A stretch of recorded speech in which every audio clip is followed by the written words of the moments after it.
Épisode 5. Sortir d'une secte. Le piège de la double pensée. Dorine, Marie, Karim, Bertrand, merci de nous avoir permis de tisser nos vies autour de vos paroles. À chaque épisode, à chaque voix nouvelle, nous entendions un peu les nôtres. Vous nous parliez de nos vies à chaque fois que vous évoquiez les vôtres. Vos anecdotes, vos récits, vos histoires, mais aussi vos peurs, vos craintes et vos angoisses, nous les partagions. Nous avons vécu la même histoire. Comme le dit la chanson, c'est toujours la même histoire. C'est aussi pour ça que nous avons besoin des récits. Nous sommes façonnés par eux. Nos existences se construisent comme des fictions que nous nous racontons à nous-mêmes. Et nous avons, par le passé, été plutôt bons à ce petit jeu-là. Se raconter des histoires. Voilà le cœur du problème et son dénouement. Je m'étais toujours demandé depuis petit s'ils y croyaient vraiment, tous ces frères et sœurs à la salle, aux assemblées, au mémorial, lorsqu'ils ont tous la tête baissée, lorsqu'ils se font passer le pain et le vin, lorsqu'ils chantent un cantique. Au fond, croient-ils réellement comme on croit au soleil, au ciel, à la mer? Se raconter des histoires.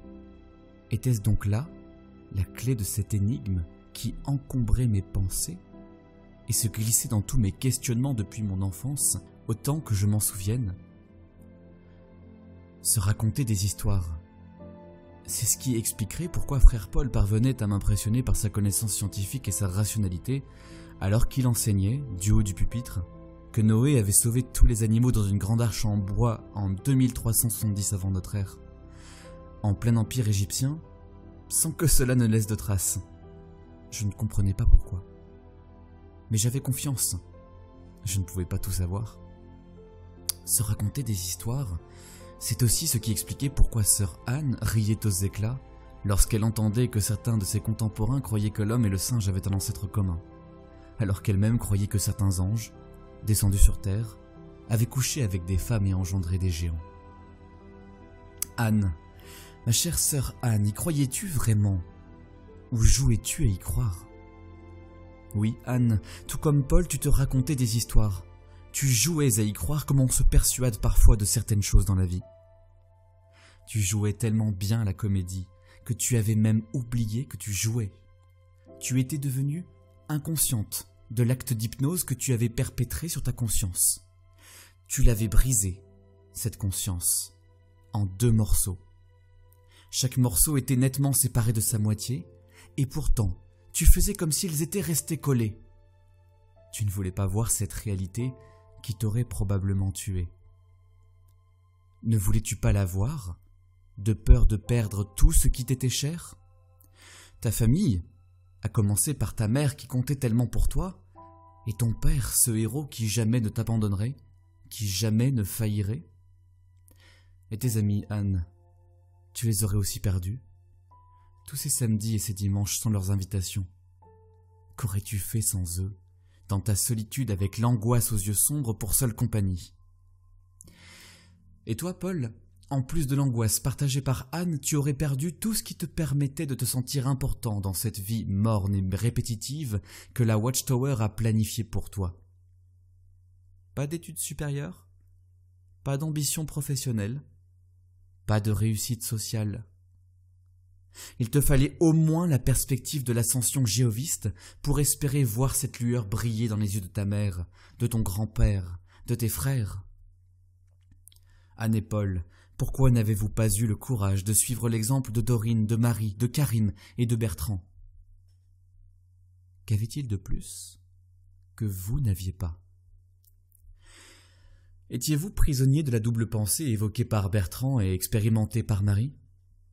Pourquoi ne pas avoir réagi comme Dorine et Karim en vous posant les bonnes questions, en ayant le courage de combattre dans l'arène jéhoviste et de vous confronter à cette créature que l'on évoque depuis le début, la vérité? Comment a-t-on pu, une seule seconde, sourire béatement en évoquant ce terme, la vérité, que je ne peux m'empêcher d'écrire avec un V majuscule tant la grandiloquence de la pureté de l'idée exprimée me paraît ridicule? À quel moment peut-on s'empêcher de penser que la répétition autosatisfaite de l'expression « être dans la vérité » n'est pas précisément un moyen de s'aveugler et de ne pas voir que ce sont le mensonge et l'erreur qui planent tout autour de nous. Pascal, le philosophe, a très bien décrit le piège de l'imagination dans ses pensées. Imagination. C'est cette partie dominante dans l'homme. Cette maîtresse d'erreur et de fausseté est d'autant plus fourbe qu'elle ne l'est pas toujours, car elle serait règle infaillible de vérité si elle l'était infaillible du mensonge. Mais étant le plus souvent fausse, elle ne donne aucune marque de sa qualité, marquant du même caractère le vrai et le faux. Je ne parle pas des fous, je parle des plus sages. Et c'est parmi eux que l'imagination a le grand droit de persuader les hommes. La raison a beau crier, elle ne peut mettre le prix aux choses. Comme souvent, les grands philosophes nous permettent d'accéder à des sphères inaccessibles de la pensée. Même si pour le penseur janséniste l'imagination était un divertissement qui détournait de la foi, nous pouvons voir aujourd'hui dans sa définition l'illusion fabriquée par le jéhovisme, notamment dans l'opposition entre vérité et mensonge. Oui, l'imagination nous a été préjudiciable. Le besoin et la nécessité de faire une narration de nos vies, de leur donner du sens, une orientation mais aussi une direction et une signification, nous a poussés dans les bras de l'imagination. Une vie à la signification fabuleuse. Nous ne pouvions décemment nous y soustraire. Cette tentation, renarcissisante, nous a abandonnés à l'illusion. Nous étions les élus d'une mythologie millénaire, bâtie par le grand architecte de l'univers, en vue d'un plan divin planifié depuis les origines et dont nous étions les presque secrets dépositaires chargés de le faire connaître au monde entier par le moyen de la prédication. Sur les traces d'un homme légendaire et divin, le Christ, nous espérions devenir des surhommes, une race de légende, immortelle et élue par Dieu lui-même, une race extraordinaire qui survivrait au grand dénouement, à la bataille d'Armageddon, grâce à sa foi exemplaire.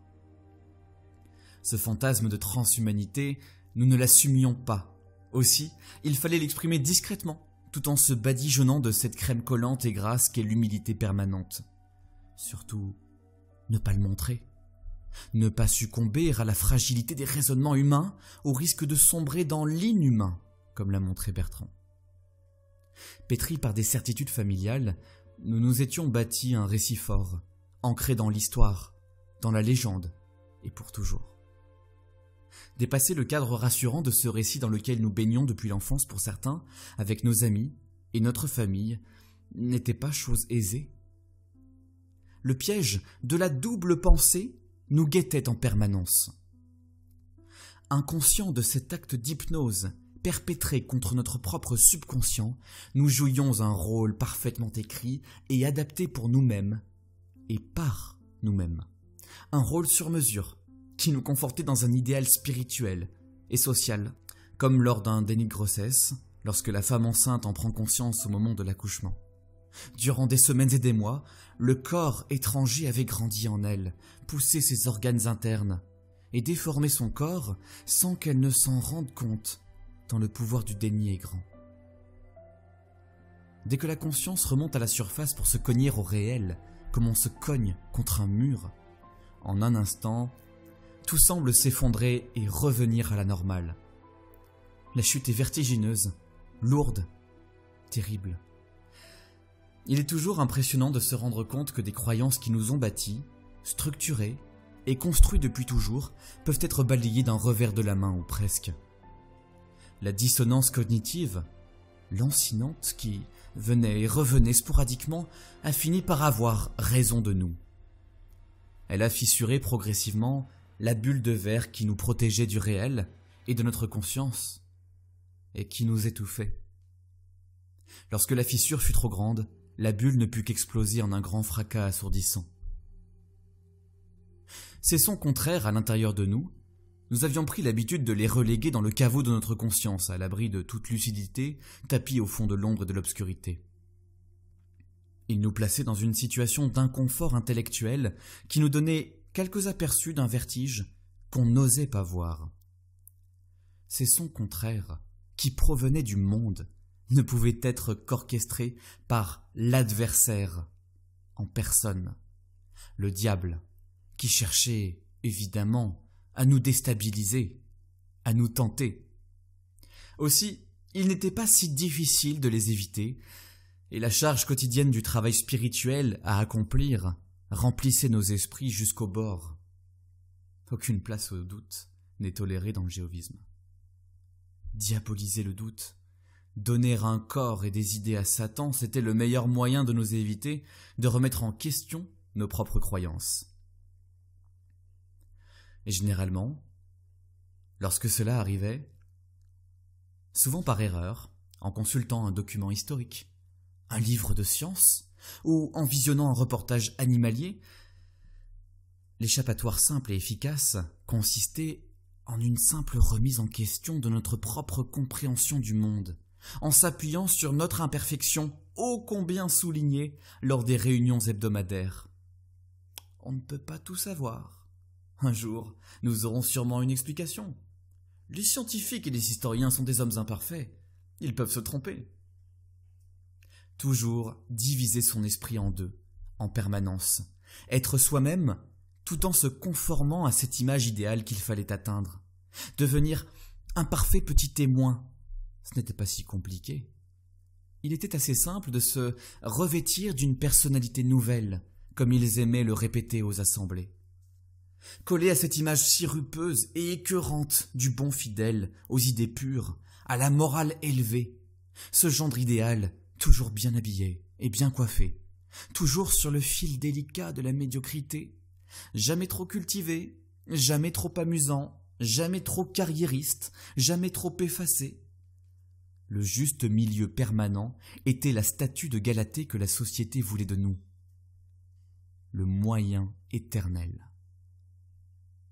Mais à trop jouer la duplicité mentale, à trop jouer un rôle éloigné de soi, à trop polir ses pulsions et ses désirs, à trop se conformer à des enseignements absurdes et changeants, à trop nous conforter à des phénomènes de dissonance, certains se sont probablement abîmés. Comment se faire confiance lorsque nous avons été le bourreau de soi-même? Léoton Timorouménos, poème célèbre de Baudelaire dans ses Fleurs du Mal, me le rappelle un peu. Je te frapperai sans colère et sans haine comme un boucher, comme Moïse le rocher, et je ferai de ta paupière, pour abreuver mon Sahara, jaillir les eaux de la souffrance. Mon désir, gonflé d'espérance, sur tes pleurs salés nagera, comme un vaisseau qui prend le large, et dans mon cœur qu'ils saouleront, tes chers sanglots retentiront, comme un tambour qui bat la charge. Ne suis-je pas un faux accord dans la divine symphonie, grâce à la vorace ironie qui me secoue et qui me mord? Elle est dans ma voix, la criarde, c'est tout mon sang ce poison noir, je suis le sinistre miroir où la mégère se regarde. Je suis la plaie et le couteau, je suis le soufflet et la joue, je suis les membres et la roue, et la victime et le bourreau.